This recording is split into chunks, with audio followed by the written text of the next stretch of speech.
Hello, everybody. I'm Kelly. And I'm Andrew.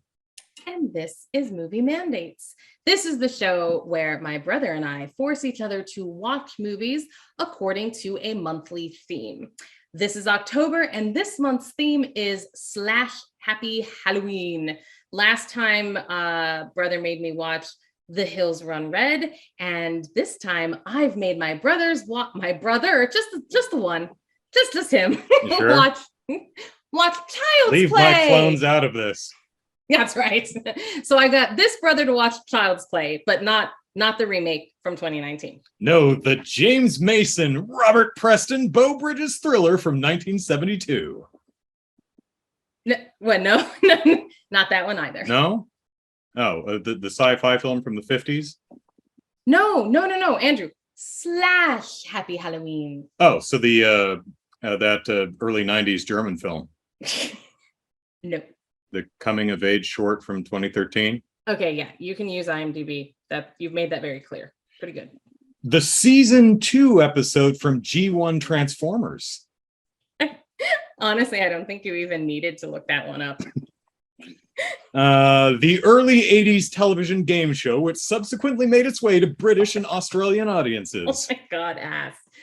The original Child's Play, Chucky the Killer Doll from 1988, starring Prince Humperdinck and Wormtongue. Yeah, that makes sense. Okay. But before we get to that, it is only fair that since I mandated the movie this month, Andrew gets to challenge me in a segment we call Trivial Trivia. All right, I'm so ready for this. Okay. I'm nervous, but ready. So, name a movie that our mother would Friday not the let. 13th. No, I'm sorry. Well, okay. I know what that's. I know what question that's the answer to, though. Maybe we'll get to that in another episode.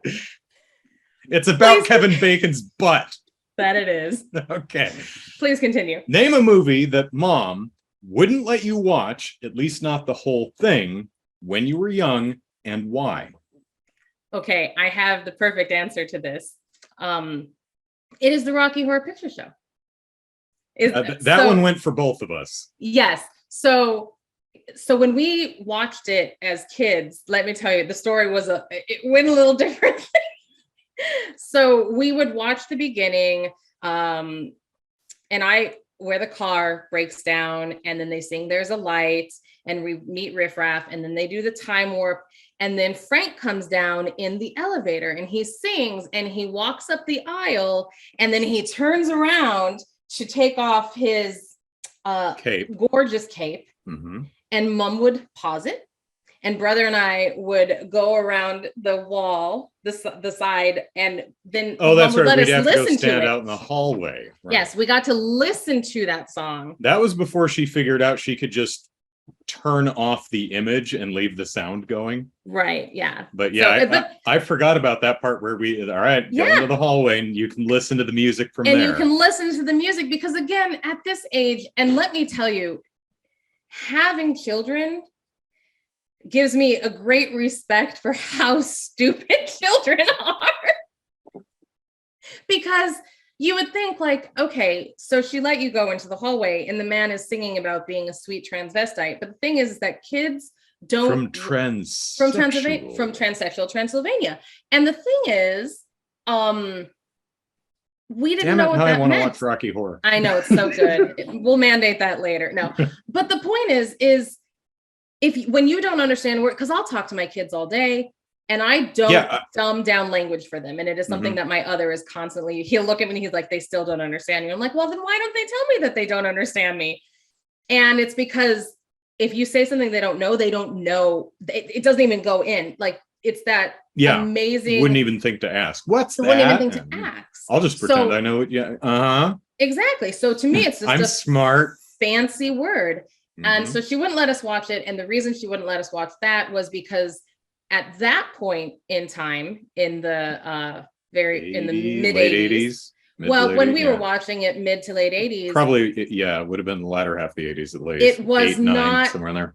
Something that, and she said this to me, something that she was ready yet to answer and how to answer about why this man is wearing underwear, women's underwear.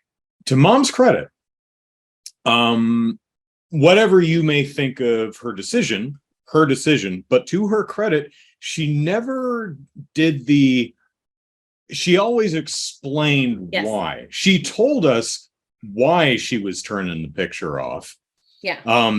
And I knew that Tim Frankenfurter was wearing ladies' underwear under his cape. But being 8 years old, my concept of women's underwear was just underwear and bra. So that's what I had in my head. So when I was 11 or 12, I don't even remember when we saw it for the first time. When she was comfortable letting us watch the rest of it. I'd say double digits, between 10 and 12, somewhere in there. Yeah. He throws off his cape and he's wearing a teddy and stockings and garters and a corset. And I'm like, I thought you said he was wearing ladies' underwear. I do the laundry. That's not ladies' underwear. I've never seen this come from either of you two. That's right. I've never seen that in the laundry. Yeah. So I think even if we had seen it uncensored when we were 7 or 8 or whatever, as a 7-year-old, I think that would have just come off to me as a funny costume. I don't think it would have even registered as underwear. Right. And I agree with you. Again, in hindsight, I was a very mature child that never caused any problems. So none whatsoever. Exactly. I mean, I came out with like four-syllable words. I was like, yo, I got this English thing down, which apparently my brother doesn't, because I watched your Eurovision, half of it. I didn't. It's really long. It's really long. I will finish it, but there's a word that you haven't yet mastered. And I don't know what it is that you're looking for, but there's one and we'll figure it out. The other part of the same movie that Mom did not let us watch, and I was, let me tell you, by the way, I was floored that they killed Eddie because we watched Eddie's song all the time. Meatloaf, bless love the him. Soul, really love that rock and roll. Absolutely. Yeah, she let us watch up to the part where Frankfurter chases him into the ice box with a pickaxe. Yeah, and kills him. And I was like, la la la la. I'm like, that's fine. The song, and she'd be like, pause, song's over, and it's like, la la la la la, song's over. And then when I watched it fully through, and he's dead, I was like, betrayal. Like I felt things. Tender subject. Second sitting one. That's probably where another slice. That's what he says. Another. Is that where the aversion to cannibalism probably is where that probably is where it comes from, because I was like Eddie and Little Nell forever. Mm. That was a good question. I love going down memory lane. Yeah, it's a good lane, and I brought stuff back up for you. So, well, thank you for that, brother. And I hope you all enjoyed that. And I'd be interested to know, like, what those movies are for other people, because I think that most would assume that it was horror movies. No, brother and I were watching horror movies really young. Which is why it was odd to me that Child's Play is actually one of the only films that Mom would not let me watch at first. That's why I chose it for this movie mandate for Slash Happy Halloween, because I remember how taboo this movie was for us as kids. And it's like, but I can watch Nightmare on Elm Street and Friday the 13th and Halloween. Why not Child's Play? And again, Mom had a reason. She says, it's the betrayal of trust portrayed in the film that I'm uncomfortable with right now, because the movie is about betrayal of trust that killed Eddie. No, well, Eddie Caputo does die in this movie, so you should be able to. You may not be able to trust adults in your life, but you should at least be able to trust your stuffed toy. That should be, at the very least, the worst things that happen in the world. You should be able to hug your stuffed animal or whatever and be safe there. and Child's Play subverts that, and that portrayal of a betrayal of trust was something Mom wasn't comfortable with me seeing when I was 8. Right. And whatever brother couldn't see, I couldn't see. I don't know if you really gave a damn. No, I just wanted to watch everything you watched. Like, right. Andrew and I are close enough in like we're close enough in age. I don't know why. I mean, I'm talking to you, but I'm assuming someone might listen. Yeah. That one person is like, "Oh, tell me about your relationship." Yeah. So, shall I read the back of the box? Oh my gosh, yes, please. If you this is and great. Yes, children, this is what we VHS. use. This is what we used to watch movies on. He's holding up a VHS of Child's Play. Yeah. Oh my god. I have it on. I have it. Hang on. Okay, I know you have it on DVD. You said that last. I do week. have it on DVD. I have it on disc. Query: Mm. Are the back of the boxes different? They are. Oh, please. Okay, so regale us with the original VHS version of how they encapsulated the movie in a paragraph. Okay. Or so. Or oh boy, it's gonna be a long one, guys. Nobody believes 6-year-old Andy Barclay when he says that Chucky, his new birthday doll, is alive. And when Andy's babysitter is violently pushed out the window to her death, the boy tells his mother and the detective the simple truth: Chucky did it. They could have stopped there. I was going to say that wasn't so bad. But it continues. In this clever, playful thriller, quote from the New York Times apparently, voodoo and terror meet when an innocent-looking doll is inhabited by the soul of a killer who wasn't ready to die. Please tell Only young Andy realizes that Chucky, who promises to be his friend to the end, is responsible for the ensuing rampage of gruesome murders. Yeah, no, that's... But the real terror takes hold when the deranged doll becomes determined to transfer his evil spirit to a living human being. Okay, that there is another paragraph, but it's about director Tom Holland and the startling special effects and stuff like that. But you know, you could have just used bigger pictures on the back of the box. You didn't have to. Oh my god! This first paragraph is fine. You could have just left it there. This is all extraneous. You don't need this. Just put another picture here. Oh my goodness, that's pretty good. All right, what does the DVD say? So the DVD says, experience this pulse-pounding slasher shocker as never before. Okay, well, that's an advertisement for the DVD. All right. 6-year-old Andy is thrilled when he gets a brand new, cheery Chucky doll for his birthday. But he quickly discovers that Chucky is possessed by the soul of a notorious serial killer who swiftly begins terrorizing Andy and his ill-fated babysitter and his disbelieving mom. And he doesn't stop there, proving he's nobody to toy with. The demonic doll schemes to transfer his evil spirit out of its kid-friendly container and into Andy. Yes.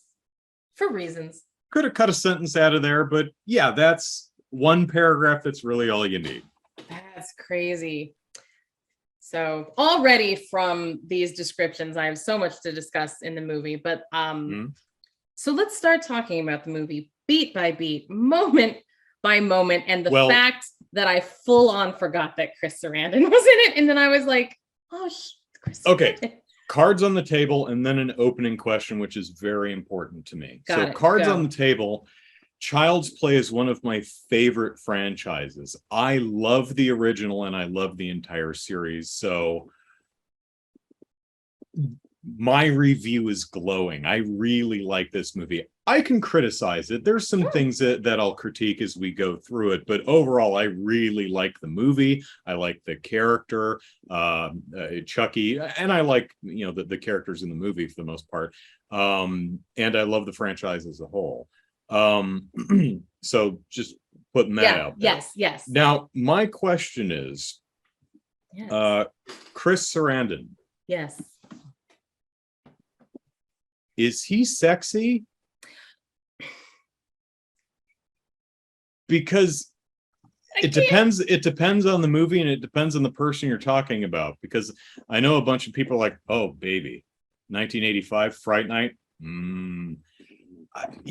80s Chris Sarandon, I think he's fine. I don't know. What's your take on Chris Sarandon's sexiness?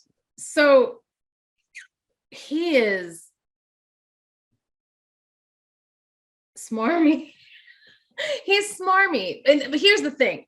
And this is like, I'm a Chris Sarandon fan. I find him very akin, and this is going to go over like a lead balloon. I think of him like faster, must go faster. Jeff Goldblum. Jeff Goldblum.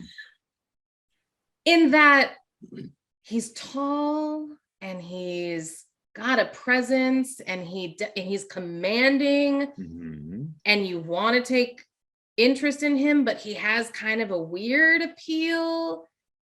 You're not going to look away. But like in that whole, like there was a point, like, and I know in Jurassic Park, when he's laying there, we're talking about Jeff now, and he's laying there shirtless with his shirt open, and you're supposed to feel something, and you kind of do, but or you when he's crouching don't... nude in the pod in the Fly remake. Sure. Oh yeah. Well, yeah, I see what Gina Davis sees in him. Sure.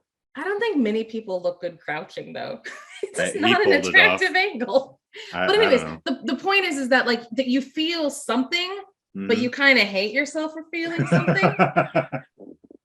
So that's Chris Sarandon to me. Is he's like this big, imposing, dark-haired, sort of like everything that he's supposed to be, and yet somehow you're like, I don't want to look. I hate that I'm kind of into you. I hate it. You're weird. I don't like it. So that's my Chris Sarandon thing. Okay. But he's also him and Prince Humperdinck are like married to me. They're this like I can't. You can't watch him without seeing that character. Okay. And so for me, because from Princess Bride, in case anyone doesn't know. That for me was such a. And that's probably where the smarminess comes from. That I see him and I'm like, oh hey, look at you. No, so you project Humperdinck onto his other characters too. Well, yeah. Okay. Sure. But he's so good though. I mean, I could talk about Princess Bride all day. He's riding his horse and then he gets off the horse and the horse is still going.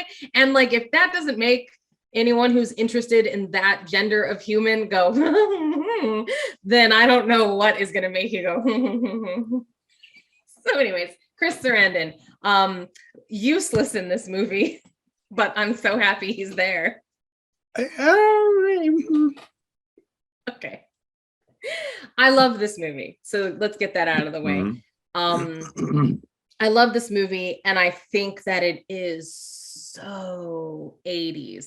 So it opens, and I'm talking just that United Artist and the music that's playing. I could feel it. I could taste the street and the sweat. And like you have Brad Dourif running through random exhaust street fog because it's night and it's an 80s film, and everybody that's just atmospheric. Like I can't wait for 20 years from now watching movies from now and just being like, oh, that is so 2020 or whatever, just because the atmosphere of movies is completely different now. So I wasn't able to fully understand the geography of this chase. Chris Sarandon is a police officer, and he's chasing Brad Dourif, who is a strangler, right? Isn't he just a guy who goes around and kills people? Yeah, he's just a serial killer. With more 80s. Long flowing locks. We're talking about Brad Dourif now. Long flowing locks and that trench coat look that was so hot right then. And Chris Sarandon, it's like a fur collar or something. Yeah, right? It's something. Is shooting at him, and he's shooting at him, and he hits him, and you think, oh, you're very close. And then the next moment, he's like going through a parking lot of cars and like crouching, and I'm just like, where are you? Get to him, go. And then they go into the world's largest toy store because Brad Dourif is bleeding now because Chris Sarandon has shot him. And he says, gotta find somebody, I gotta find somebody, I gotta find somebody. He's mumbling to himself. He's making a ruckus. And Officer Chris is Mike. Is he? Yeah, he's like, I hear something. I'm sure he's around here somewhere. And like an entire showcase of good guy dolls, because by the way, Good Guy is the Chucky franchise, topples over, and Chris still doesn't get there like right away. Like he does. So he being Charles Lee Ray, which is our villain, which is Brad Dourif. I guess it just echoes really bad in that toy store, and it's just really difficult to pinpoint like, where Brad Dourif be anywhere, because he yells at him in the middle. He's like, "You hear this, you son of a bitch! I'm gonna get you!" Yeah. So he's like full on not masking. He's not trying to be quiet, and he's full on telling the audience, I guess, is the real reason that he's like, gotta find someone. And you're like, okay. And so he puts his soul into a Chucky doll. Or not a Chucky doll, I'm sorry, a Good Guy doll. So Good Guy dolls fell, and he does this whole voodoo, lightning and clouds accumulate above him, and it strikes the store. The store catches fire and explodes a little bit. And then Chris that storefront exploding was used in all the trailers. Yeah. Oh my gosh. So I'll get to that in a moment. So then it goes straight to this is Child's Play and blah blah blah blah blah. So that's your opening. And the exploding toy store does not really even scuff Chris Sarandon, who's in the middle of the toy store. Yeah, he is. I guess something just exploded over on one side of the store where neither of them were standing. Brad Dourif's character's dead now, but his soul is in the doll. So which Officer Chris doesn't know. Well, yeah, why would he? Right, he's like, I feel like. I mean, I heard you chanting. I know what that means. I don't know. Give me the power, I beg. So yeah, and then it happens, and we fast forward to. So here's my thing.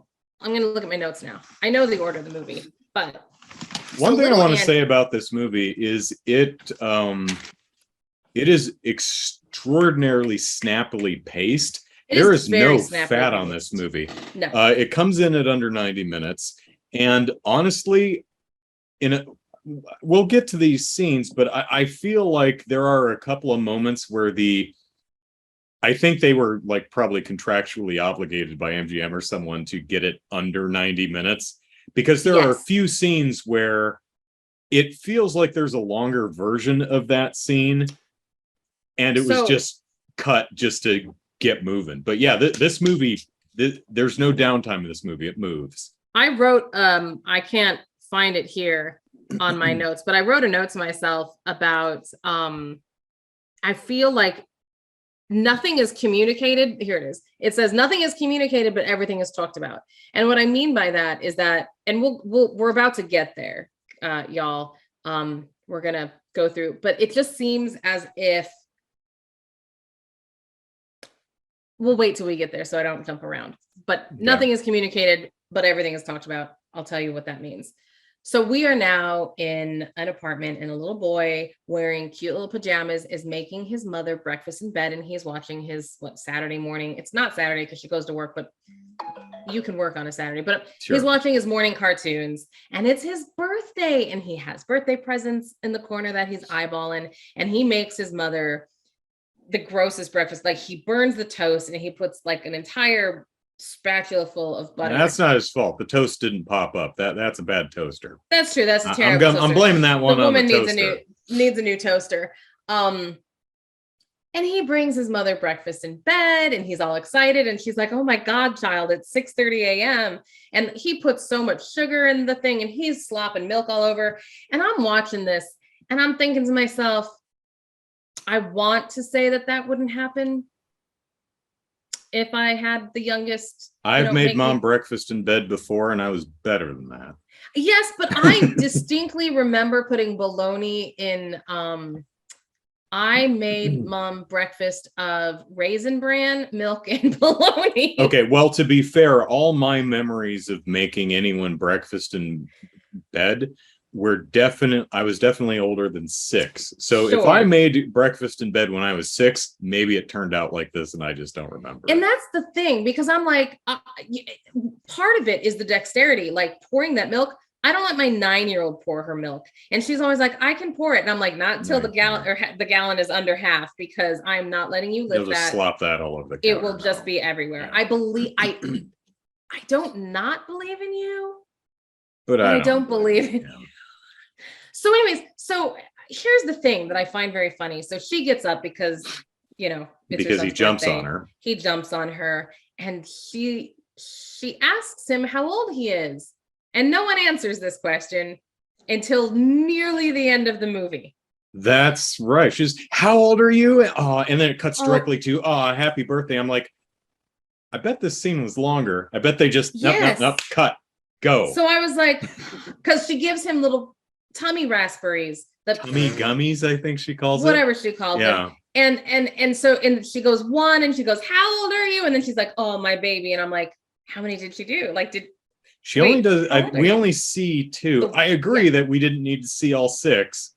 Right. But anyways, whatever. So we don't know how old he is. So she goes to work. It feels cut down is the problem. It's the correct editing instinct. It just feels cut down. It felt that way. Mm-hmm. So he opens his gifts, and he has a very, very big present and kind of a smaller present.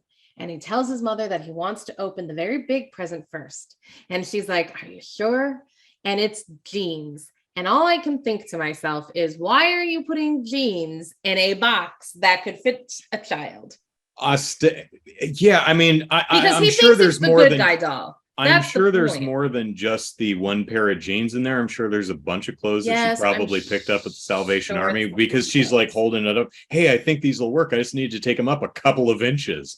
So I don't know if she just grabbed it, but I agree that there's probably not enough clothing to fill that box. And she says, you need these clothes so bad, I gotta take them up.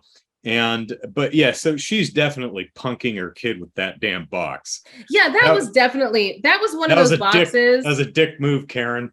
And her name is Karen. But but that's the thing. Do you remember those?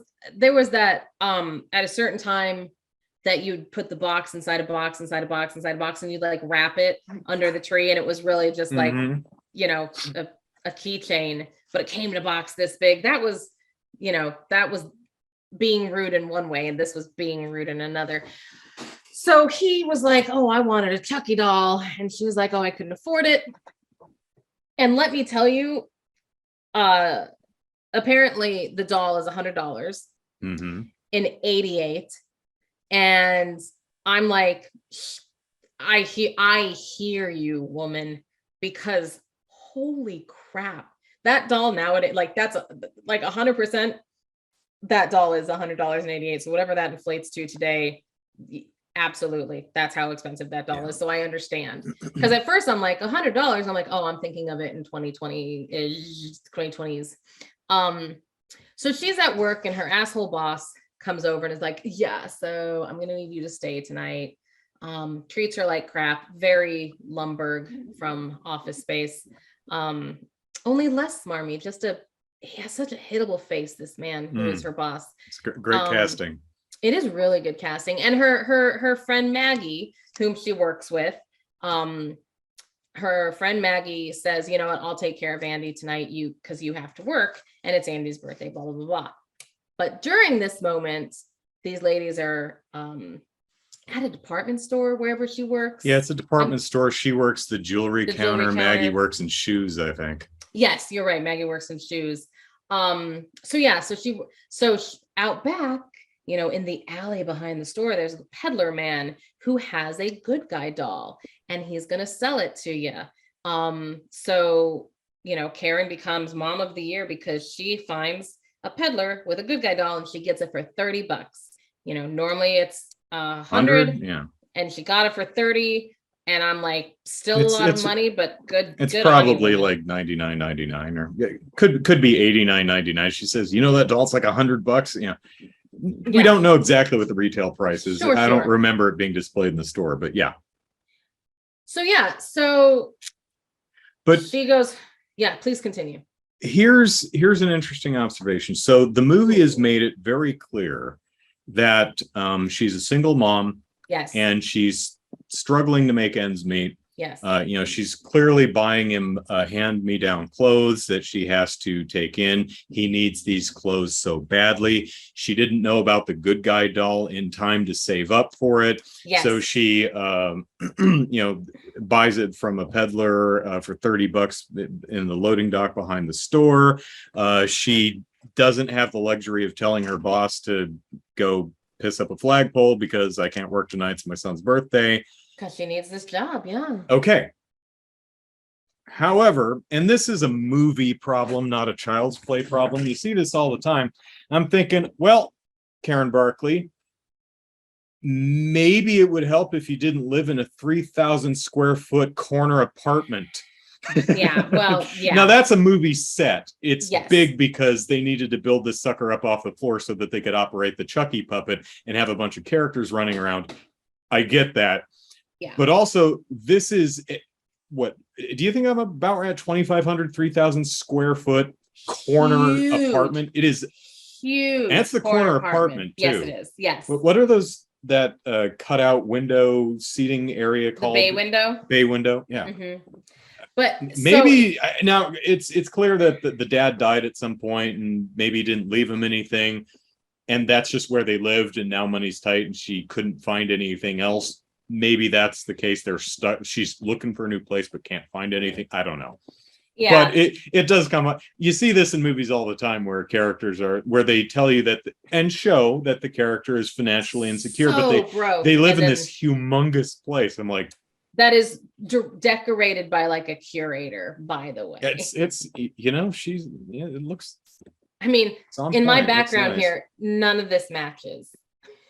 This pillow has, where is it? There. It has been broken so many times, and I have sewed it so many times. Looks but I like love it. Chucky's face eventually. Chucky's been here. So the little boy gets his Chucky doll, and I'm going to let you take over very shortly. So she asks to Walter, I forget his last name, but the asshole boss says, now you can leave at 5, but you have to be back at 7. Yes, thank you. And I love the fact that, you know, so she can go home and give Andy the doll, and then she has to go back to work. And Maggie is going to come and just watch him for the evening. And she says to Karen, she's like, hey, it'll be the hottest date I've had in months. And Walter, whatever his name is, I can't imagine why. And the reaction is great. Most people would write some kind of snarky comeback or anything, but they both just look at him. They just look at him like, shut what in the front door, dude? Asshole. It's like, I mean, it's so petty and scummy. Like, it's not even worth getting mad at. Right. I love that choice. They just both turn and look at him like, wow, dude. Just so wow. here's another thing that I was mentioning. So she tells him, I can't, I have to pick my son up at daycare. Okay. Mm-hmm. And so I'm like, is he 5? Because in a later you're not scene, sure how old he is. He goes to school. And she says, I need to take him to school. And he's full on at like a school. Like a school. And then he ditches. This is way later in the movie. Maybe he goes to daycare after school, or daycare maybe he part goes of the to school. After school care. But like it was this, or maybe it was a weekend. And then, you know, maybe it was a Sunday. And so he just, you know, she had to work. Who knows? Just a weird thing. I'm like, how old is this child? So we go home. The boy gets the doll and he is thrilled. And then she's like, Aunt Maggie is going to come over and watch you, and I'm going to go back to work. Great. And so, of course, please go ahead. One thing I want to point out is just a wonderful bit of filmmaking is when I love how the mom is interested in what her son's interested in. She's like, show me how he works, okay? Yeah. And I also love how she's trying to hang up her coat, and by the time she hangs up her coat and walks in the living room, he's already pulling the doll out of the box. It's this is true to life. Yeah. Nothing is sacred. And it's like, oh yay. And he's like, show me how he works. I love that. And so he sets the doll down on the couch and he says, hi, I'm Andy.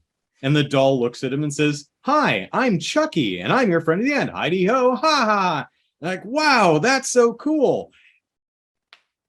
But if you think about it, that's terrifying. The doll looks at Andy. Yes. How does this doll know which direction Andy's eye line is? And I'm sorry. Really subtle.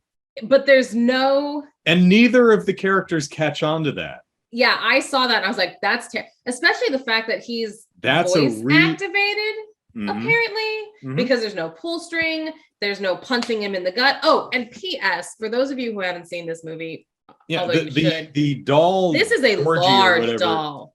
Oh, this is bigger than Cabbage Patch dolls. This is a 2.5 foot doll. Nearly, yeah. It's at least 2 feet tall.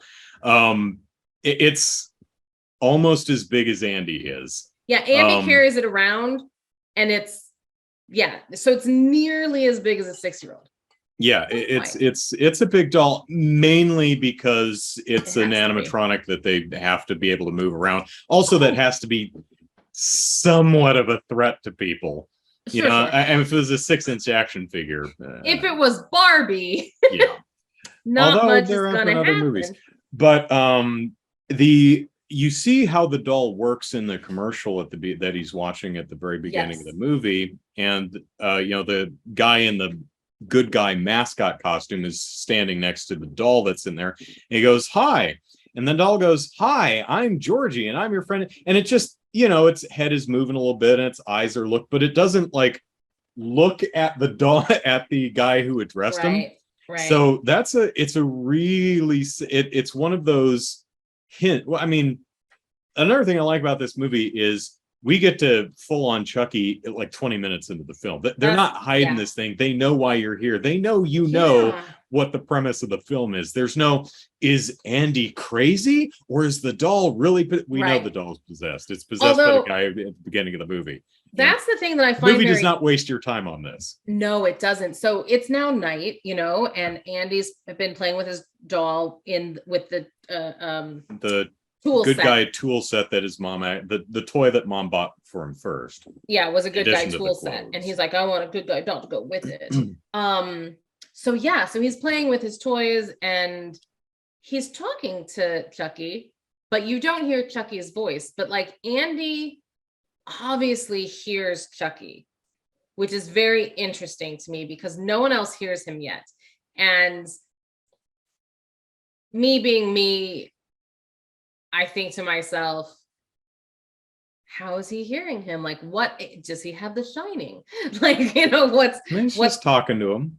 Yeah, but like Chucky's not talking back. He's not moving and you can't hear him. Like Maggie doesn't see Chucky talk. No one can see Chucky talking, but he's definitely saying things. Right. Well, there's filmmaking wise, there's a shot here. It's one of those split diopter shots where Maggie is in the extreme foreground facing the camera. Yeah. And behind her over the shoulder, you see Chucky and Andy in the background in the living room.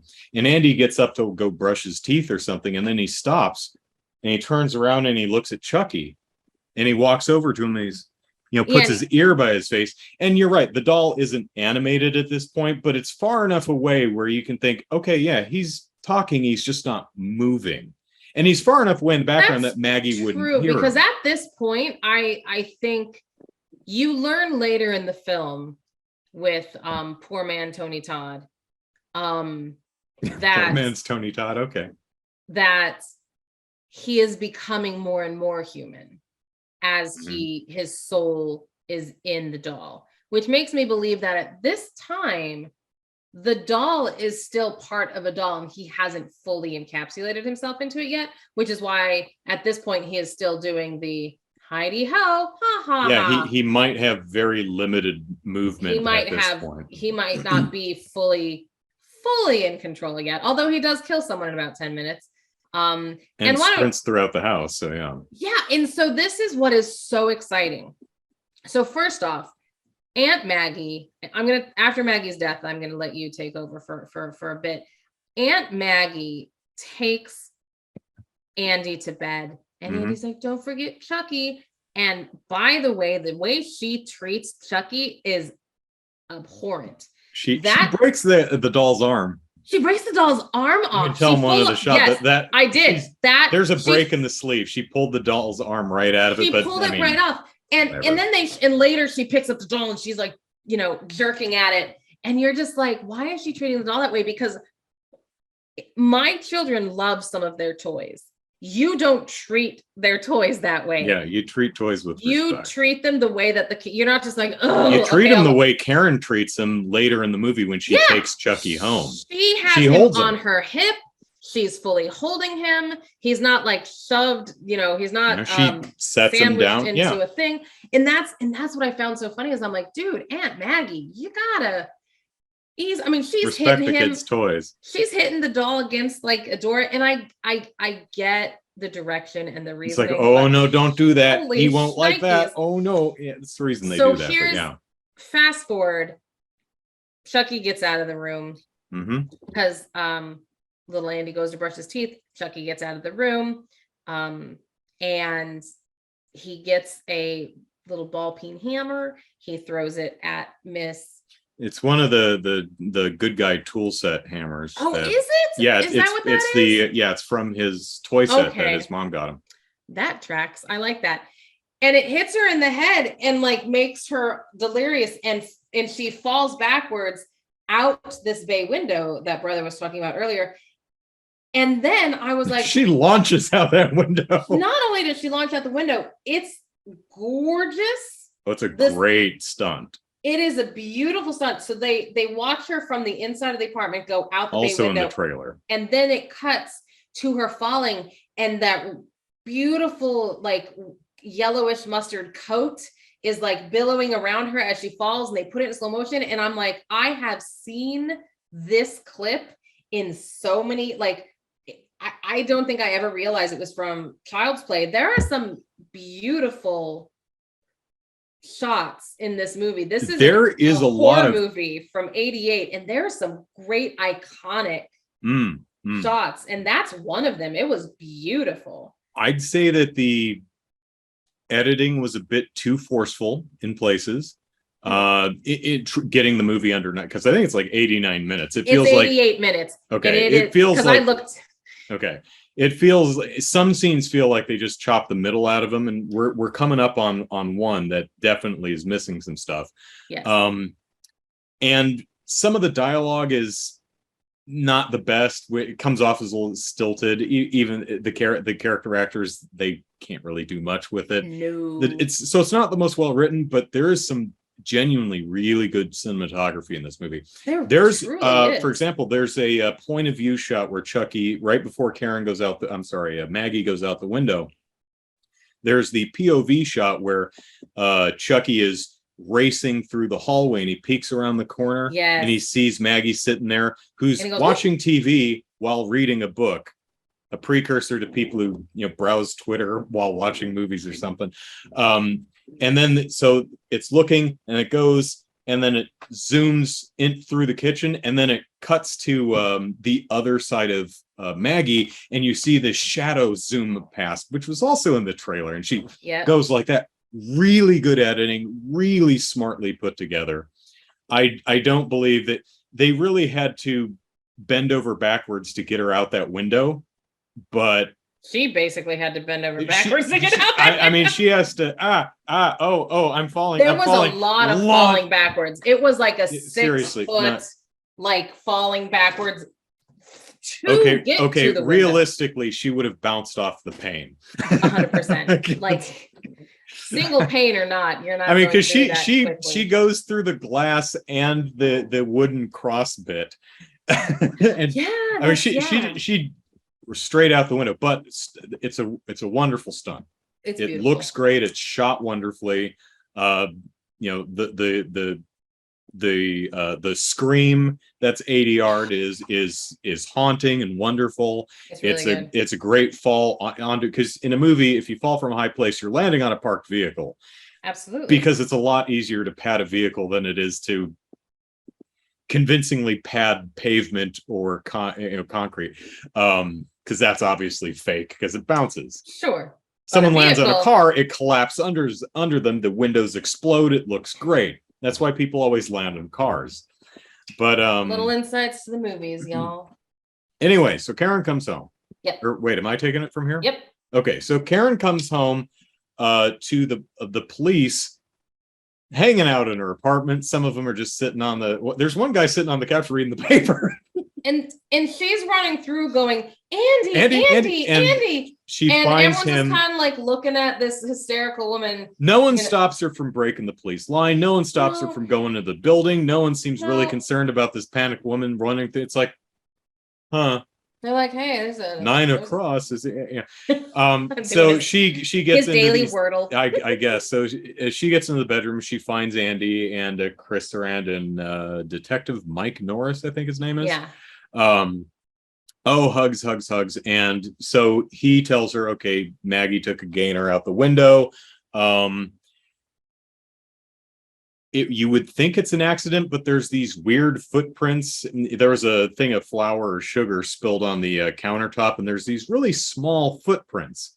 They look like a child. And she's like, what are you implying? He's like, don't worry. I looked through Andy's closet. None of his shoes match. And why would he be on the counter? Right. I don't know. It's weird. And so Andy comes out and says, Chucky wants to know what's going on. And he says, hey, what are you wearing on his feet? He's like, good guy PJ slippers. And he's like, can I see the bottom of those? Yeah. Huh. Those match exactly the things in the sugar. That's amazing.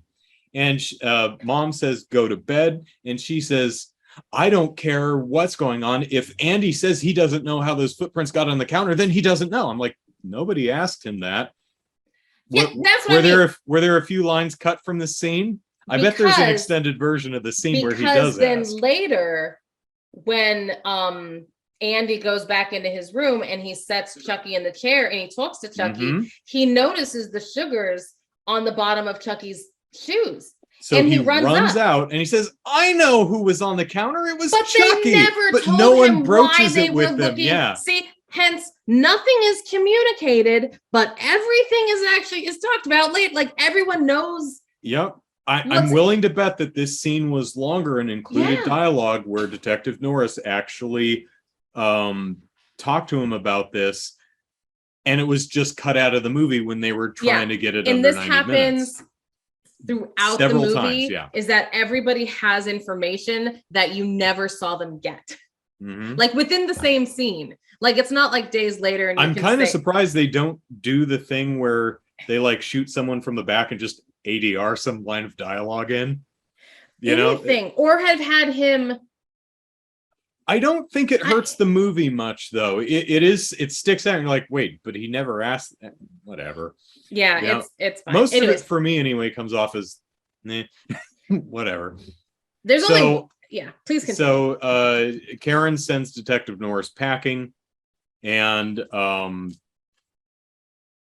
me see, is this the and then the very next day I think they go to school. Oh, right. So she's talking to her son and about this thing. He's like, Chucky was talking to me. He says a lot of things. He says he was sent from heaven by Daddy to play with me. And she's like, oh, okay, that's nice.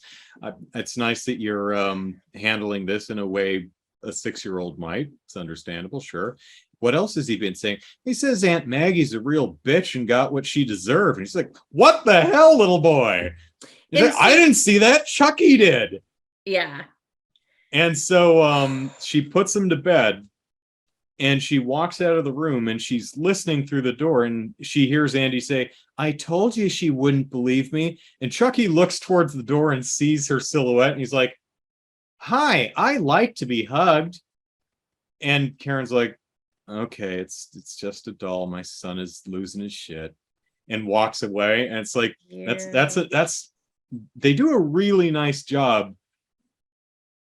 with building up to the reveal without insulting your intelligence by saying, "Oh, you don't know what's." We know exactly what's going on. The doll's possessed. We know. Yeah, we know. I love that the movie it's is not burying that lead. Yeah. So we go to school the next day, right? She drops him off at school, and he brings the Chucky doll. And if you're watching, there's like 2 or 3 other kids who have their own good guy dolls. So this is the tickle me Elmo of I like that touch that every kid is bringing in their damn doll for show and tell. Yeah. So she drops Andy off at school, and turns around and walks down the street, probably going to work or something. And Andy immediately exits the school and gets on the L train or something. Yeah. I think this is Chicago, right? Yeah. And let me tell you something that there were 2 scenes that I didn't like. As long as he's got exact change, you can ride the L. And this is one of the scenes that I didn't like was Andy on the L. Because we talk about how everything moves at a clip in this movie, and the montage of Andy on the L train the L is suspiciously long. Yeah, it's suspiciously long, and like he's in a lot of different positions. Like it shows him like almost like falling asleep and picking up picking up Chucky to look out the window. So he's like, oh, like all this, and you think to yourself, I'm expecting a sunset any moment. Yeah, has he been on this? It feels like he's been riding for like 3 hours. It does. He hasn't. No. He couldn't have. No. But it was edited in a way to make you be like, dude, like, I mean, I guess for a kid, it probably felt like 3 hours. It's weird. And also Alex Vincent at 6 years old doesn't have the acting chops to hold the scene for a solid minute or however long it is. Now, this child is adorable, super cute. Yes, holy crap, he is super cute, and he will tell you every word you just said back to him, and that's about it. But it works. He has the most adorable voice ever. But like later in the movie when he's scared, you can as an audience, you can like hear in your head the director going, okay, back up, no, keep backing up, couple more steps, you're about to hit something, all right, there it is. Yep. Now fall, Alex. All right, Alex, you need to fall again. You can just hear it because you can watch as he's like processing each new movement. But he's so cute. He's not a good actor, but he's 6 years old, so he gets a pass. He does get a pass. He's brilliant. I love everything about him. So yeah. So where's he going, brother? And talking about Alex Vincent's acting, he actually he did Child's Play 2 like 2 years later. But not wonderful. He's a lot better. Well, he's also 8 in that one, so he gets the things they can learn between 6 and 8. Yeah, I mean, at 6, it's funny. There are a lot of moments that are like, you know what, that was a really good. For example, when he's got the tray table of breakfast in bed, he's watching the cartoon. He's about good guy dolls, and he looks at the thing, and he looks back, and he's like. And then goes. Yeah, he thinks that it's a good guy doll, and they're not close. Now that's probably made in the editing, but that actually worked really well. It did, and then he scoots. A lot of his 1,000-yard stares are probably the kid sitting there, Alex, just not knowing what's going on. Alex, look at the thing. That kid is haunted. No, he was just staring. He has a bit in a moment where. One of the adults confronts him. It's like, you know that Chucky can't move and isn't alive. He goes, but he is. And it's not a great line delivery, but it's so unsettling. It's like, oh. Yeah. Anyway, so where are they going on this train? What's happening here is Andy, Chucky's clearly talking to him, because he keeps putting him up into his ear and going, uh-huh. And some of the pantomimes work because he goes and then goes that way, like he heard him say something and he looks and he goes, oh, I see what we're talking about. He goes, and at other times he holds it and he just drops. It's like blocking, hold doll to ear. Now do this. Now, so he's 6 years old and he's adorable, so he gets a pass. But anyway, what's going on? Yeah. So at the very beginning of the movie, when Charles Lee Ray, the Chucky, is running away from Chris Sarandon, he's running towards his getaway driver, Eddie Caputo. Why a strangler has a getaway driver, I don't know, but whatever. But he gets shot and Eddie Caputo just takes off. Right. So Chucky's going to get revenge, and he tells Andy, get on the L and we're going to go out here and I'm going to go kill Eddie Caputo. Right. And so he wanders in Eddie's house. He turns on the gas stove, and Eddie hears noises and little chuckles and stuff and just starts shooting and blows up the house. And this, they must have just had they found some building that was going to be condemned anyway. Absolutely. And just blew the thing up because the whole thing falls over. It's a partial brick building, and the way brick collapses is it's a wonderful explosion. So bye, Eddie. Bye, Eddie. Interesting note, the television edit of Child's Play, there's not a whole hell of a lot of gore in this movie. There's only a couple of shots that are removed, but I think they needed to fit a 90-minute movie into only 70 minutes of like a 2-hour time slot so that they'd have more time for commercials. Yeah. One of the things they removed was Eddie Caputo ditching Charles Lee Ray. So you have no idea why. So you have no idea who the hell guy? I'm gonna get you and Eddie no matter what. Like, who the hell's Eddie? And then he kills it, and you have no idea who Eddie Caputo is or why Chucky goes and kills him. It wasn't until I saw that, I actually rented the movie from the video. I saw it at probably like the USA television. Sure. I'm like, oh, who the hell is Eddie Caputo? But anyway, yeah, that's a big miss. That's big.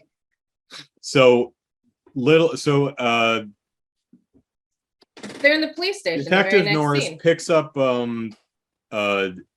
Karen and brings him to her to the police station, and he says, have you picked up your son from school? And she goes, no, why? Come here.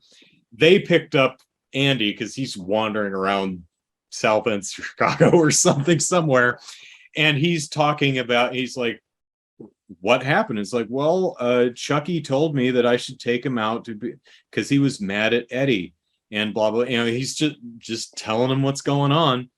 And so they have this whole scene where she confronts him and she says, look, Andy, no one believes you about Chucky. You got to start telling the truth or they will take you away from me. Yeah. And Andy panics and starts yelling at Chucky.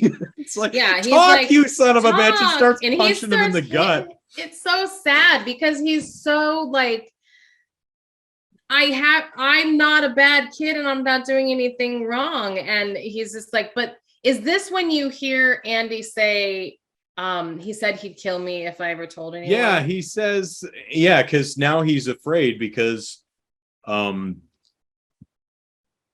he gets committed. Told on, Andy gets he committed. said he'd kill me if I ever told on him. And so, so he gets, not committed, but maybe under observation for a couple of days by some doctor person. Right. And so now this is when Karen lovingly takes the doll home. Please continue. Andy stays at a hospital for a few days for observation. Karen takes the doll and goes home. And she sets it down in front of her and she's like, talk to me. And it looks at her and it says, hi, I'm Chucky. And I'm your friend to the end. Heidi ho, ha, ha, ha. And she's like, and her reaction is great. She's like, I don't even know what to do with okay, it's just a doll.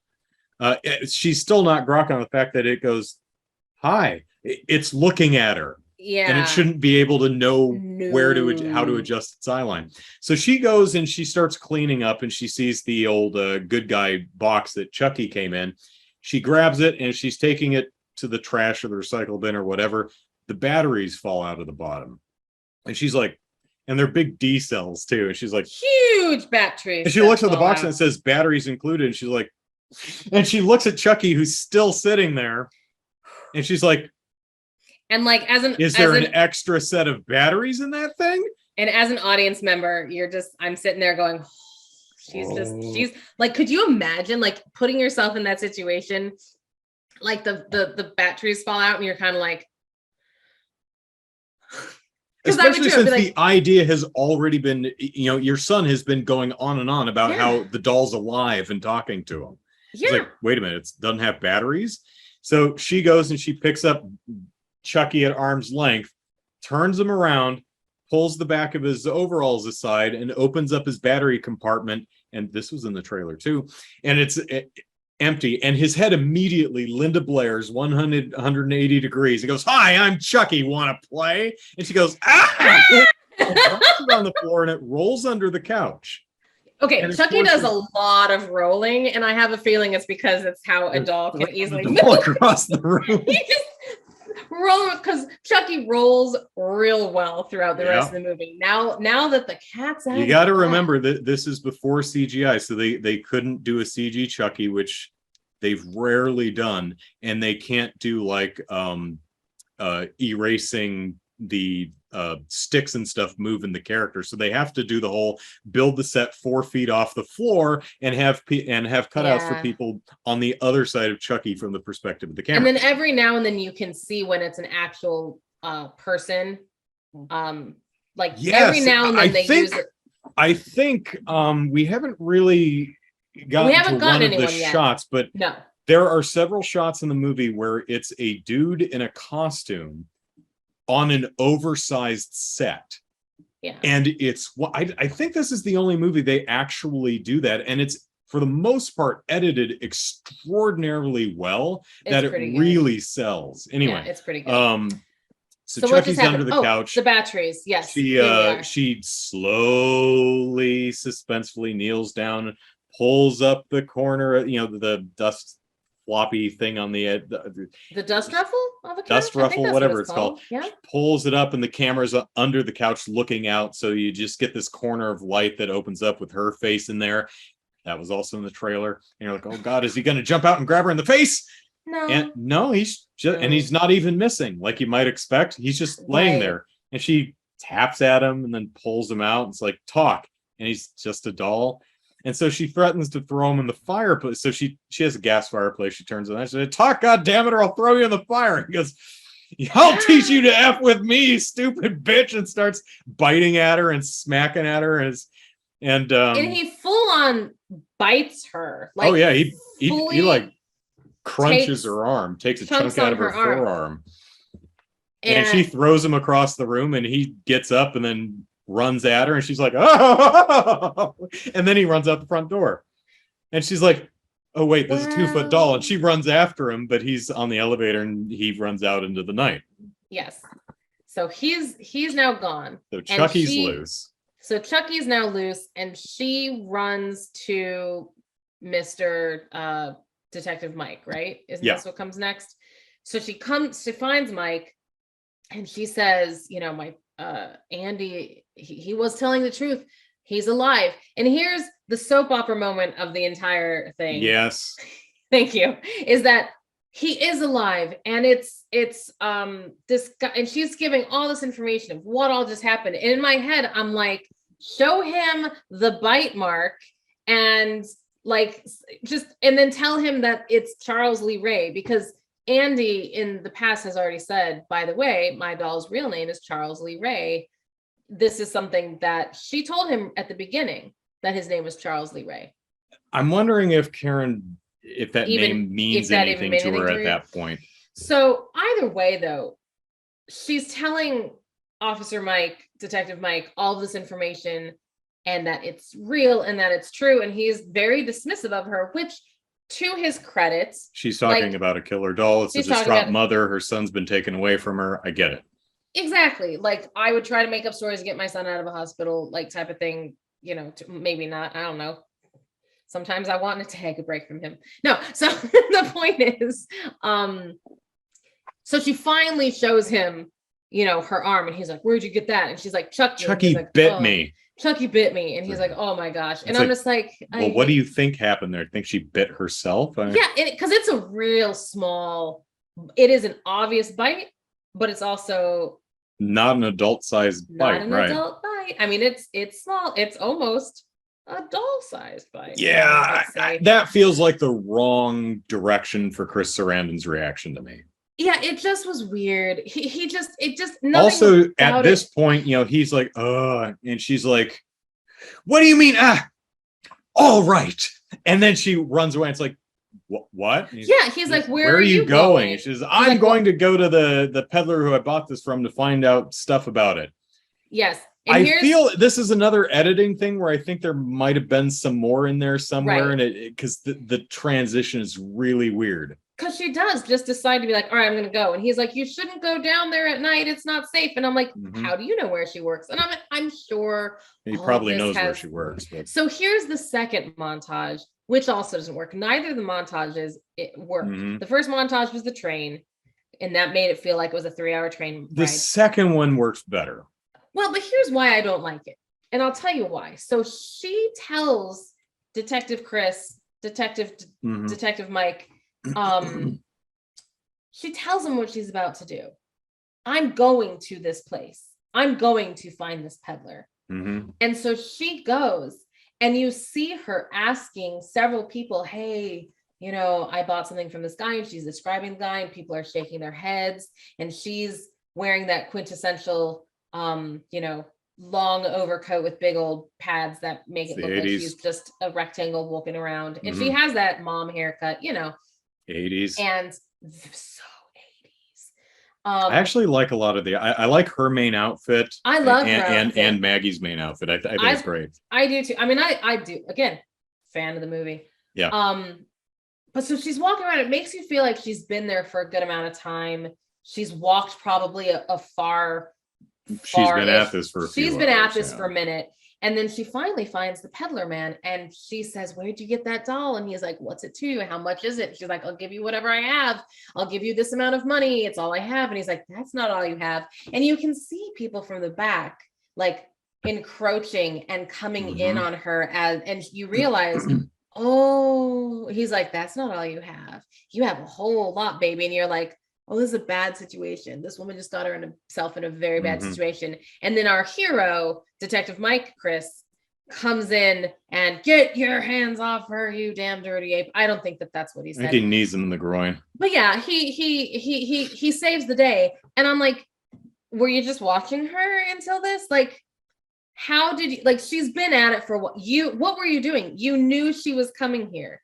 Yeah, but I mean, this is probably and even several square blocks of city. She's probably been wandering around for hours, and she took off in a cab, and then he had to go to that area of town and wander around until he found her. I mean, so I doubt he's been trailing her the entire time, but that one works for me because it makes it feel like she's been at this for hours. Right, and it gives him time to find her, but and he finds her at exactly the right time. But thank gosh. So he saves her, and the peddler guy says, oh, I got it at the old toy store that burnt up or wherever it was. And Chris Sarandon is like, oh my goodness, that's the place that I was there and I killed that dude. And she's like, why didn't you tell me? And I'm just like, why would he tell you something? It has nothing to do with this. Nothing to do with anything. A scene that happened. Yeah, I'm. It's like, why? I mean, it did. Chucky, Charles Lee Ray. He doesn't really know that Chucky is a known alias to Charles Lee Ray until he pulls his file later. Yes. So and welcome to later, because basically he gets in his car and, he's like, go home. This is funny. He drives her home, but she won't get out of the car. He gets out and he walks around and she shuts it because he reaches across her and opens her door. And he's like, oh my God, would you please leave? And he goes around and she shuts the door, starts rolling up the window. And then he just opens it because she didn't lock the damn thing. But her out, so funny. But she's rolling up the manual crank window. No electric windows. It's because, this is the 80s. So he does get her out of the car. And basically he's still telling her, like, I don't believe you. Like, and she's like, I'm a loose end, and you said you hate loose ends, which, yes, it was covered earlier. That was set up. That was set up. And so he does. He goes to the precinct to pull Ray's file. She goes to where Ray used to live, I Yes, guess. thank you. Because she gets, Officer Mike she's like, where did he used to live? And he gives her the exact address off the top of his head, and then is like, but no, you're not going to find anything there. I'm like, why would you? Surprised you knew that off the top of your head. Also surprised you told her. Maybe it's just like, oh my God, would you please? That's one thing I like about this movie. There's no romance between these two. Oh, I was all. so happy. I was I so love happy that there wasn't. And she full on, like, in the first scene, not only did she close the door on him, she closes him with the door. Like she pushes him out with the door. Yeah. She pushes him out with the door as she's closing it. And I'm like, that's great. That was the first scene when. But he wasn't trying to stay to flirt with her. He was trying to stay for investigatory purposes. So exactly. So he investigative. Yeah, I think that's investigative. Yeah. Yeah, that works. I'll allow it. Well, I can make up words. You still know what I mean. English is magic. Dude, English is just a dumb language. It's so not rhythmic, especially the way I speak. I'm definitely like choppity chop chop chop chop. But like, yeah, it's not melodic. It's not a melodic language. So he's like, he finds Charles Lee Ray's file and he's like, oh my God, his alias is Chucky. Oh, and I'm like, really? And so he hung out with a voodoo dude. And he hung out with a voodoo dude he's because at this point he knows that Karen thinks that the soul of Charles Lee Ray is possessing this doll. And that's why the doll went to Eddie Caputo, and that's why it's terrorizing her and her son. And he's like, oh, okay, voodoo. Oh man, all right. Yeah, so they're now at his old home, and this is he meets Karen at Ray's old home. So Karen's already there, and he's like, I just went to look up, this file, and he goes by the alias Chucky, and he spent a lot of time with this guy, and they show a picture of Ray Oliver, who is the poor man's Tony Todd. And they're like, let's go visit this guy. Isn't the character's name is like Dave or no, John? Dr. Death. Yeah, the guy's given name is John, though. Yes, John. But yeah, so anyways, but here's the thing. Let me set a scene for you before Brother takes over again. Is Charles Lee Ray's home is the thing of nightmares. We missed the car scene, but yeah. I was wondering where the car scene was. I'm like, something is up. That's right after he pulls the file. It's on his way to her. Right. Yeah. Okay. We'll fill in on that one in a second. Because she actually goes the next day, I think. Okay. Yeah. Because so he dropped her at home. He drops her at home. She goes home. He goes to the precinct to pull the file. The car thing happens. Then the next day he meets her at Ray's house. Yes. So now he already believes her because the car thing Brother and I are speaking of is Chucky is trying to kill him, which Chucky attacks him in his car, right? Chucky is trying to kill Eddie. He's already succeeded, and he's trying to kill Chris Sarandon for killing him in the first place. Yeah. And because so Chucky, so there's some pretty good there's some fun moments because Chris is driving and Chucky's in the back seat, like stabbing through the seats, and I'm like, that is a hell of a knife. That's a long ass knife to get all the way through. Because it gets through the seat. Thin seats, or it's a long knife, yeah. And then some, but not just that. But I'm like, why are you not? Because it starts with a hose around his neck, and I'm like, they're jumper cables. I think is what it is. Break the car. So Chris Sarandon is literally driving. He has a foot up on the dash one time because Chucky is underneath the seat. Like, this is maybe he's trying not to get stabbed in the balls. Yeah. I have a leg up and I'm doing this. This is not if anyone's looking at me, it's a very bad position I'm in. But like, this is a high-speed car thing. Like, he is still going faster than ever. And I'm like, break. Later, you learn that Chucky starts playing with the pedals himself. Yeah, he's not at the beginning. He's in the back seat. I mean, he's getting strangled, and so he's probably not thinking. The first thing that I would do,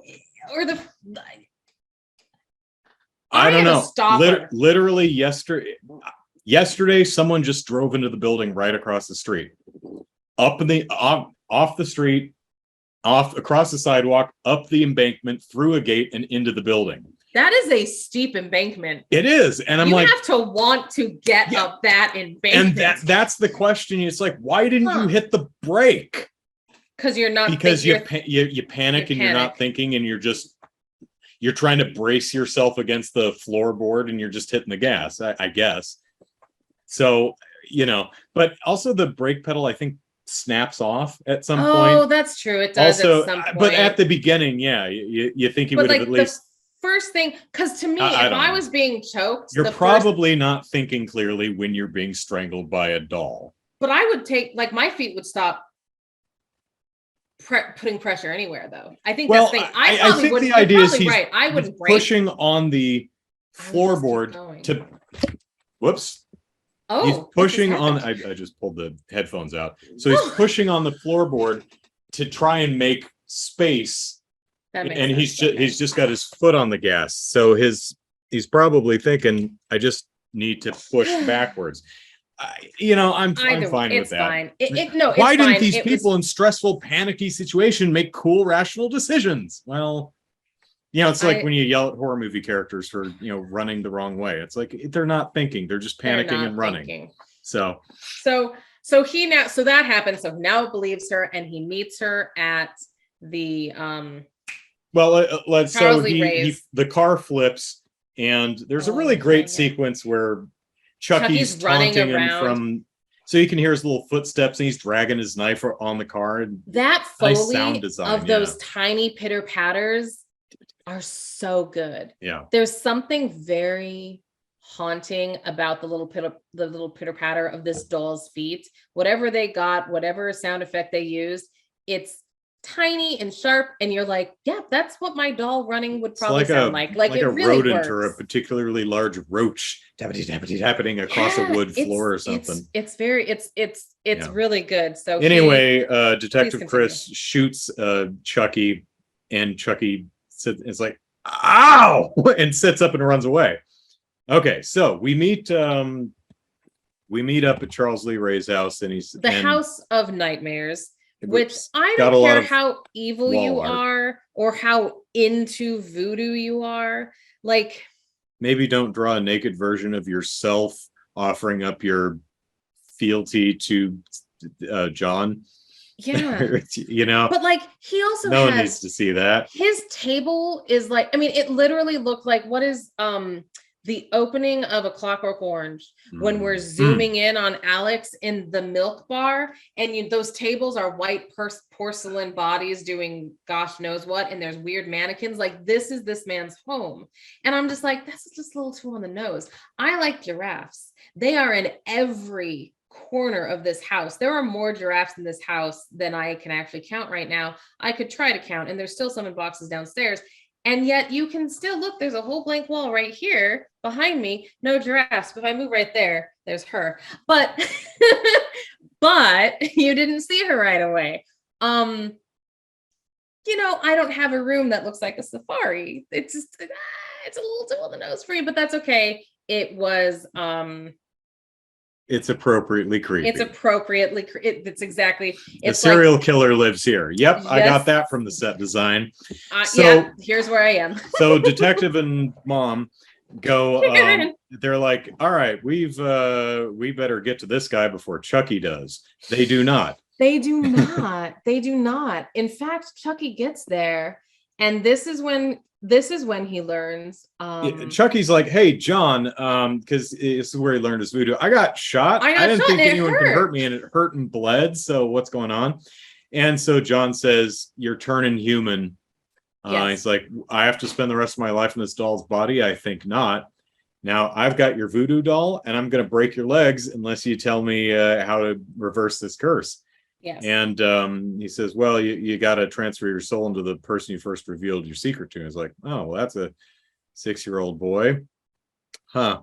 Okay. Thanks, John. And he breaks John's leg, breaks his arm, stabs him in the voodoo doll. And it's pretty harrowing. It's pretty well done. The leg break and the arm breaks. It's really good. Chucky, bounces, and then the detective and Karen come in, and the amount of blood that this man like he's now like lying in a pool of his own blood Mhm. from Chucky stabbing the voodoo doll. Yep.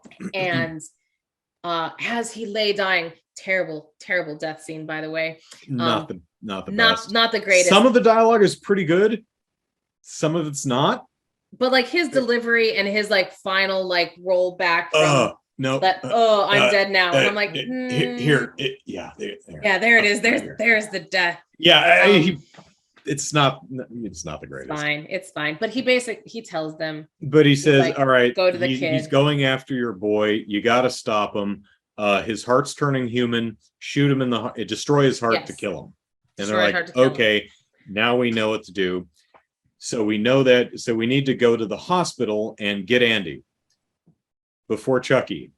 Right. They don't make it. They don't make it. So here's a thing. Chucky is climbing the fire escape and Andy sees him out the window at the hospital. Mm-hmm. And Andy sees him and he's like, God, Chucky's here. Chucky's here. He's here to kill me. And he keeps yelling, Chucky's coming to kill me. Chucky's coming to kill me. And the doctors are like, blah, blah, blah. No, Andy, you're just, cray, cray. And so Chucky's outside because like I said, Alex Vincent's crying about how Chucky's gonna kill him was actually delivered well. So good on you, he's little gonna Alex. kill me. Yeah, and where he slides down the door and is all crying and defeated. Just becomes a puddle because he's like, I'm gonna die. Yep. And so Chucky, here's what I find funny, and this is why it was very important to say how big this doll is, because there's a security guard that is watching. It's big enough to actually reach up and grab doorknobs, to give you an idea. It's a really big doll. There's a set of keys on the corner of a desk, and a security guard is looking away from the keys, but he's not sleeping. He's watching something. He's just doing something raptly else. with horse blinders, because he has no peripheral vision. Chucky comes up and grabs the keys and goes. And in my head, I'm like, my kids can't sneak up on me, by the way. They've tried. Oh, do they try? And they don't succeed because they're children. Granted, this is an adult gentleman in a doll. So my guess is he's much lighter on his feet and he actually knows how to creep around, but that's still a large presence very near you that you're not noticing. Mm-hmm. But then again, if you're not watching for it, whatever. The amount of times that I've tripped over Olivia, sure. That the grasping hand that they built for the puppet, it's really good, and they use it a lot in the movie. He grabs the keys, he grabs the oven door at Eddie Caputo's to open it, turns the knob. He actually has a key that he sticks in a door and turns the lock and pulls it out again. That grasping hand they built, they got their money's worth out of that sucker. It looks really good, and it works really well, unless they did 90 takes of every single one of those shots. Okay, so I'm now on page 2 of my notes. So here's what's funny, and I'll give it to you after I give my big moment here.